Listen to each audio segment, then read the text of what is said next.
అందరికీ నమస్కారం. వైఎస్ఆర్ కడప జిల్లా నూతన ఎస్పీగా ఉద్యోగ బాధ్యతలను స్వీకరించినటువంటి అశోక్ కుమార్ గారికి, అదేవిధంగా ప్రొద్దుటూరు డిఎస్పీగా తన బాధ్యతలను స్వీకరించినటువంటి శ్రీమతి భావన గారికి ప్రొద్దుటూరు నియోజకవర్గ వైఎస్ఆర్ కాంగ్రెస్ పార్టీ వైపు నుంచి హృదయపూర్వకంగా వారికి స్వాగతాన్ని పలుకుతా ఉన్నాం.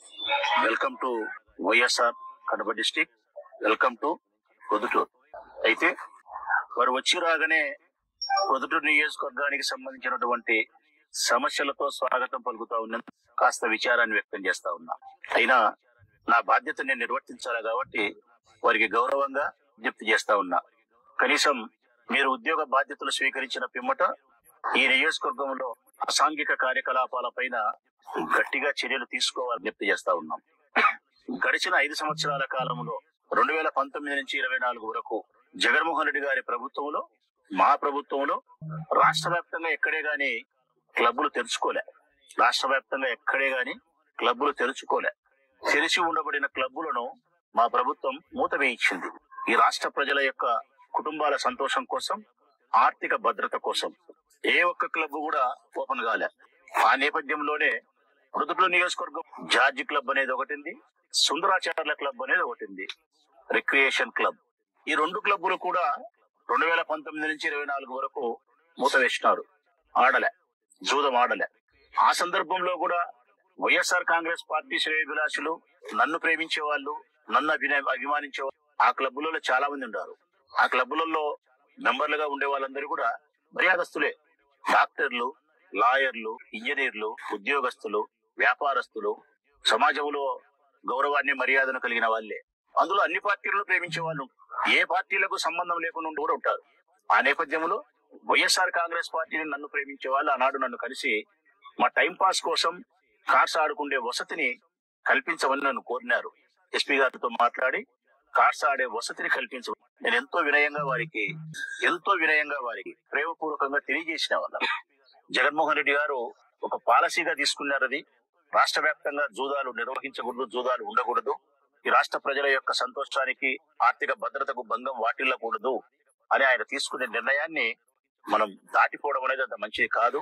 మా ఊర్లో క్లబ్లో జూదం ఆడుకుంటారు, పర్మిషన్ ఇవ్వండి ఎస్పీ అని ఎస్పీ గారిని అడగడం అనేది ఒక ఎమ్మెల్యేగా కూడా అది సరైనటువంటి సక్రమైనటువంటి పద్ధతి కాదు. కాబట్టి నేను అడగలేను, ఆ సహకారాన్ని మీకు అందించలేను, జగన్మోహన్ రెడ్డి గారి నిర్ణయానికి వ్యతిరేకంగా ప్రయాణించలేనని చెప్పి ఆనాడు నేను ఆ క్లబ్ నుంచి వచ్చి నన్ను అడిగిన వారికి చెప్పినట్టు. అందుకే 5 సంవత్సరాలు ఈ ఊర్లో జూదం లేదు, క్లబ్బులు తెరవలే. కానీ ఇప్పుడు తెలుగుదేశం పార్టీ అధికారంలోకి వచ్చిన తర్వాత గడిచిన 6 నెలల కాలంలో ఆ పార్టీ గెలిచినప్పటి నుంచి వరదరాజరెడ్డి గారు నూతనంగా ఎమ్మెల్యే అయినప్పటి నుంచి ఎప్పుడెప్పుడు ఆ క్లబ్ తెరవాలని చెప్పి, ఎప్పుడెప్పుడు అక్కడ జూదం ఆడుకోవాలని చెప్పి చాలా మంది ప్రయత్నం చేస్తా వచ్చినారు. అందులో భాగంగా ఈ మధ్య కాలంలో క్లబ్ ఓపెన్ అయింది. అది పాత్రికేయ మిత్రులందరికీ తెలుసు, పోలీస్ అధికారులకు అందరికీ తెలుసు. పొద్దుటూరులో ఉండే పోలీస్ అధికారులకు దాదాపుగా 10-15 దినాల నుంచి ఆ క్లబ్ లో జూదం జోరుగా జరుగుతుంది. చిన్నగా ప్రారంభించి అది ఒక స్థాయికి చేరుకుంది. ఇప్పుడు ఇంకొక 10-15 రోజులు జరిగితే చాలా పెద్ద స్థాయికి పోయే పరిస్థితి, లక్షల రూపాయలు. ఇప్పటికే నాకున్న ఇన్ఫర్మేషన్ ప్రకారము 10-15 టేబుల్లో ఆడుతున్నారు. 10-15 టేబుల్లో 5,000 రూపాయలు సిండికేట్ ఆడుతున్నారు, 2,000 రూపాయలు సిండికేట్ ఆడుతున్నారు, పాయింట్ కు 200 రూపాయలు ఆడుతున్నారు, కౌంట్ 1,600 రూపాయలు ఆడుతున్నారు. ఇంకా 2-3 ఏసీ రూములు తయారైతున్నాయి లక్షల రూపాయలతో ఆడడానికి. ఇంక చాలా పెద్ద స్టేక్. మరి ఈ పరిస్థితి కారణం ఏంది? 2019 నుంచి 24 వరకు నేను ఎమ్మెల్యేగా ఉన్నప్పుడు మా ప్రభుత్వం ఆ క్లబ్ లో జూదం ఆడడానికి అనుమతి ఇవ్వని పోలీసులు ఈనాడు ఏ విధంగా అనుమతిని అడుగుతాను నేను. మరి పోలీసులు అనుమతి ఇవ్వకపోయినా వాళ్ళే ఆడుతున్నారా? పోలీసులు అనుమతి ఇచ్చినారా? గతంలో పోలీసులు ఆ క్లబ్ లో రైడ్ చేసి జూదం ఆడడానికి రూల్ లేదు, మీరు ఆడొద్దని చెప్పినారు, మూత వేయించినారు. మరి ఇప్పుడు ఎందుకు జూదం ఆడుతా ఉంటే పోలీసులు ప్రేక్షక పాత్ర వహిస్తున్నారనేది నా ప్రశ్న. పోలీసులు లంచం తీసుకుంటారని చెప్పి నేను మాట్లాడలేను. ఎందుకంటే అది అసత్యం కాబట్టి. సత్యమే మాట్లాడతా. పోలీసులకు ఆ క్లబ్ ద్వారా డబ్బులకు సంబంధాలు లేవు. కానీ పోలీసులు ప్రేక్షక పాత్ర వహించేదానికి కారణం ఏంటంటే కనుక వరదరాజరెడ్డి గారి అధికార పార్టీ ఎమ్మెల్యే గారి యొక్క ఒత్తిడి నేపథ్యంలో పోలీసులు మౌనం దాల్చినారు, ప్రేక్షక పాత్ర దాల్చినారు. హర్షవర్ధన్ రాజు ఉన్నన్నాళ్ళు ఆడలే, అంగీకరించలే. హర్షవర్ధన్ రాజును ట్రాన్స్ఫర్ చేసిన తర్వాత ఆడడానికి ప్రారంభించినారు. అది కూడా నేను ఇంతకుముందు చెప్పినా కదా, క్లబ్ కు సంబంధించిన వాళ్ళు పోయి వరదరాజిరెడ్డి గారిని కలిసి ఎస్పీ గారితో మాట్లాడి మాకు పర్మిషన్ ఇమ్మని కోరడం, ఎస్పీ గారికి ఆయన ఫోన్ చేయడం, విద్యాసాగర్ గారికి చేయడం, అపాయింట్మెంట్ కోరడం, మరుసటి దినం రమ్మని చెప్పడం, మరుసటి దినం ఆయన లేకపోవడం, ఆ తర్వాత ఆయన కలిసి మాట్లాడినాడో మాట్లాడలేదో నాకు తెలియదు, కానీ ఆ మరుసటి దినం నుంచి క్లబ్ లో చూడమంటారు. నేను ఒకసారి ప్రకటన చేసిన, ఇప్పుడు ఇది రెండోసారి ప్రకటన చేస్తా ఉన్నా అక్కడ జరుగుతా ఉండే వాస్తవ సత్యాన్ని. ఇప్పుడు కనీసం నూతన ఎస్పీగా అశోక్ కుమార్ గారు వచ్చినారు, డిఎస్పీగా శ్రీమతి భావన గారు వచ్చినారు. వారికి విజ్ఞప్తి చేస్తా ఉన్నా, గత 5 సంవత్సరాల్లో జూదం ఆడడానికి అనుమతులు లేవు, చట్టం అంగీకరించదు. మరి ఈ ప్రభుత్వంలో చట్టం అంగీకరిస్తుందా అని అడుగుతా ఉన్నా నేను. మరి పోలీసులు ప్రేక్షక పాత్ర వహించడానికి రాజకీయ ఒత్తిళ్లు కారణం కాదా అని అడుగుతా ఉన్నా. కేవలం వరదరాజిరెడ్డి గారి నుంచి ఈ ఊరిలో అసాంఘిక కార్యకలాపాలు పెట్టరేగిపోయినాయి. అక్రమ బియ్యం విపరీతంగా రవాణా జరుగుతా ఉంది. క్లబ్బులు తెలుసుకున్నాయి. గ్రామాన బెల్ట్ షాపులు వెలిసినాయి. గ్రామాన బెల్ట్ షాపులు వెలిసినాయి. మంగతై ఎక్కువైంది. మటక రోజుకు ₹1 కోటి కలెక్షన్ అయితా ఉంది. రోజుకు చెప్పుకోదగ్గ ప్రతి అసాంఘిక కార్యకలాపాలు ప్రొద్దుటూరు నియోజకవర్గంలో పెరిగిపోయినాయి. పోలీసులకు విజ్ఞప్తి చేస్తా ఉన్నా, అక్రమ బియ్య రవాణాను అరికట్టాల్సిన అవసరం, జూదాన్ని నియంత్రించాల్సిన అవసరం ఉంది, బెల్ట్ షాపులను నియంత్రించాల్సిన అవసరం ఉంది, భూ కబ్జాలను నియంత్రించాల్సిన అవసరం ఉంది. ఈ రోజు ఆంధ్రజ్యోతి పత్రికల్లో రాసినారు, ప్రొద్దుటూరు నియోజకవర్గానికి సంబంధించి భూ కబ్జాలు ఎక్కువైనాయని చెప్పి రాసినారు. వీటన్నిటినీ నియంత్రించాల్సిన బాధ్యత ఉంది. కూటమి ప్రభుత్వం ఏర్పడిన తర్వాత, ఇక్కడ లోకల్ గా వరదరాజిరెడ్డి గారు ఎమ్మెల్యే అయిన తర్వాత ఇవన్నీ ఎక్కువైనాయి. ఒకవేళ వరదరాజిరెడ్డి గారు నాకు సంబంధం లేదు, నేను బాధ్యుని కాదు అని ఆయన చెప్పాలనుకుంటే పెద్ద నియంత్రించి ఆయన చెప్పాలా. పోలీసుల పైన ఆయన ఒత్తిడి తీసుకురావాలా. అధికార పార్టీ ఎమ్మెల్యేగా ఒత్తిడి కావాలా. మేము కలిసినాం కదా ఎస్పీ గారిని ఒకసారి, నేను నాతో పాటు చైర్మన్ గారు, మా జిల్లా పరిషత్ చైర్మన్ అందరం కలిసినాం, కౌన్సిలర్లు, వైస్ చైర్మన్లు కలిసి మా ఊర్లో జూదాన్ని నియంత్రించని అడిగినాం కడపకు పోయి. అట్లే పెద్దలు వరదరాజిరెడ్డి గారు కూడా నియంత్రించమని కోరాలా. ఇక్కడ దురదృష్టం ఏంటంటే, నియంత్రించమని కోరాల్సినటువంటి వరదరాజిరెడ్డి గారు మా వాళ్ళు జూదం ఆడుకుంటారు పర్మిషన్ అని చెప్పి అడుగుతున్నాడు. మా వాళ్ళు జూదం ఆడుకుంటారు పర్మిషన్ ఏంటి ఎస్పీ గారు అని అడుగుతున్నాడు పాత ఎస్పీ. ఇది ఎంతవరకు సమంజసమో ప్రజలు ఆలోచించుకోవాలి. ఎన్నికల కంటే ముందు వీళ్ళు మాట్లాడిన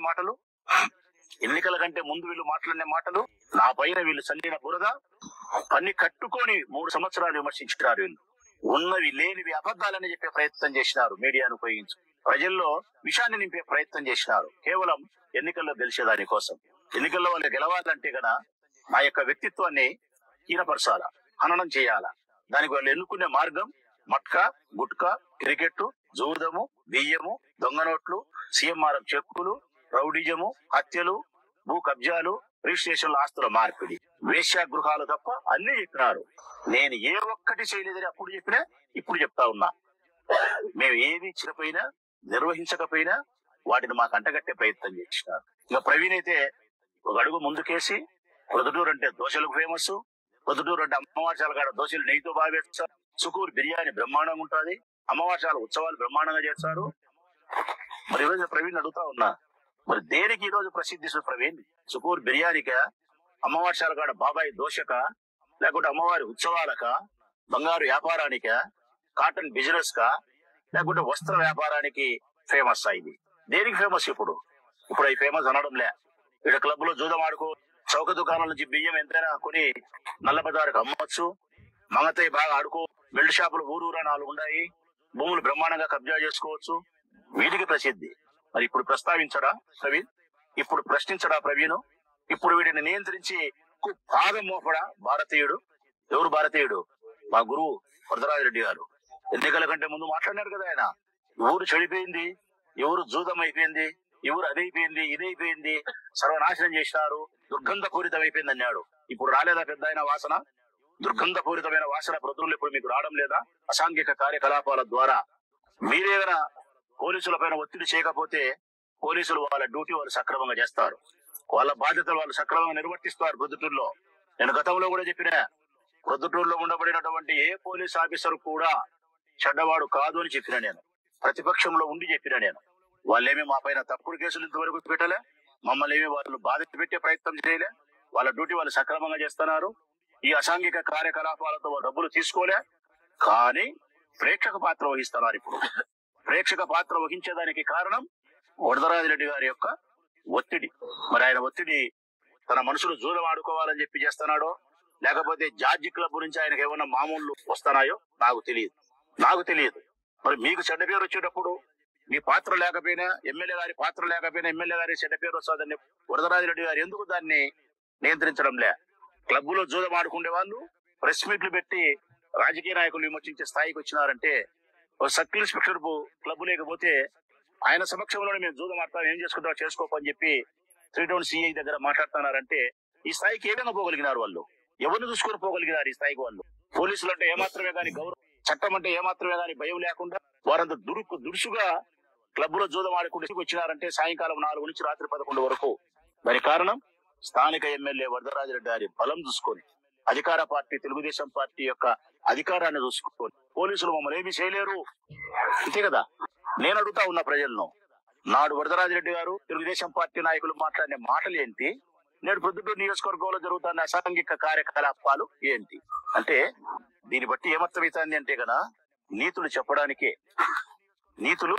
చెప్పడానికే ఆచరించడానికి కాదు, నీతులు ఇతరులు చెప్పడానికి అని చెప్పేది వరదరాజిరెడ్డి గారి యొక్క ఉద్దేశం అని నాకు అర్థమవుతా ఉంది. చివరిగా మేము నూతన ఎస్పీ గారిని కోరేది, నూతన డిఎస్పీ గారిని కోరేది ఒకటే, రెండు చేతులెత్తి నమస్కరించి విజ్ఞప్తి చేస్తా ఉన్నా.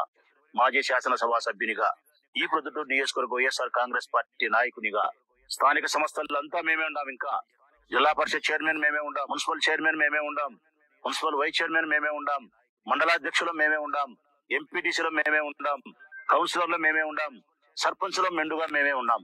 ఒక్క ఎమ్మెల్యే పదవి మాత్రమే మా దగ్గర లేదు.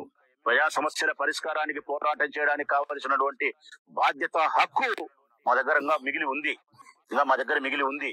ఆ హక్కుతోనే, ఆ బాధ్యతతోనే మేము తప్పనిసరిగా వీటిని నియంత్రించాలని చెప్పి పోలీస్ అధికారులను కోరుతా ఉన్నాం. జార్జి క్లబ్ లో జూదాన్ని వెంటనే ఆపు చేయించాలని కోరుతా ఉన్నాం. తక్కిన అసాంఘిక కార్యకలాపాలపైన పోలీసులు దృష్టి పెట్టి వాటిని నియంత్రించాలని చెప్పి కోరుతా ఉన్నాం. మరొక 4-5 రోజులు ఇంకొక పత్రికా ప్రకటన చేస్తాం. జార్జి క్లబ్ లో కూడా జూదాన్ని మానిపించకపోతే, ఆ 4-5 రోజుల తర్వాత కూడా మీరు మానిపించలేకపోతే తప్పనిసరిగా గాంధీజీ చూపించిన మార్గంలో ప్రయాణం చేయాల్సి వస్తుంది. గాంధీజీ చూపించిన మార్గంలోనే ప్రయాణం చేయాల్సి వస్తుంది. మేము ఈ ప్రొద్దుటూరు సమాజం యొక్క ఆరోగ్యం కోసం, ఇక్కడ అసాంఘికమైన కార్యకలాపాలు ఉండకుండా ప్రజలు సంతోషంగా ఉండేదాని కోసం మా బాధ్యతను మేము సక్రమంగా నిర్వర్తించే క్రమంలో అక్కడ జూదాన్ని నియంత్రించే దానికోసం క్లబ్ ఎదురుగా శిబిరాన్ని వేయాల్సి వస్తుంది, దీక్షా శిబిరాన్ని వేయాల్సి వస్తుంది. అక్కడి నుంచే దీక్ష కూడా చేస్తామని చెప్తా ఉన్నాం. అక్కడి నుంచే దీక్షను కొనసాగిస్తాం మీరు ఆపు చేసేంత వరకు. దయచేసి ఈ ప్రొద్దుటూరు నియోజకవర్గం జూదాన్ని నియంత్రించమని, చౌక దుకాణాల నుంచి బియ్యం అక్రమ రవాణా నియంత్రించమని, భూ కబ్జాలను ఆపమని, ఎక్కడ చూసినా బెల్ట్ షాపులు కోకొల్లలుగా తెలుసుకొని నీరే ప్రవహిస్తా ఉంది మద్యం, దాన్ని నియంత్రించమని మనస్ఫూర్తిగా మేము నూతనంగా వచ్చిన పోలీస్ అధికారులను కోరుకుంటూ సెలవు.